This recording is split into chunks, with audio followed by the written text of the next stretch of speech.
शाह महमूद कुरैशी पर एक और केस में फर्द जुर्म आयद, रिहाई मुश्किल हो गई। इंसदादी दहशतगर्दी अदालत ने 9 मई को जलाओ घिराव से मुताल्लिक केस में पाकिस्तान तहरीक इंसाफ के रहनुमा शाह महमूद कुरैशी पर फर्द जुर्म आयद कर दी।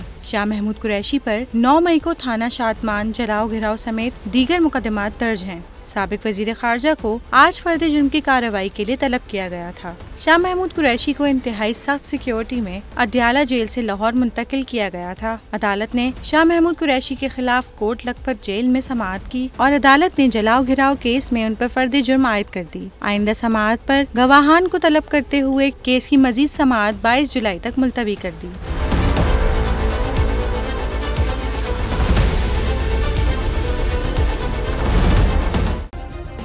सब्सक्राइब करें और बेल दबाएं ताकि कोई खबर रह न जाए।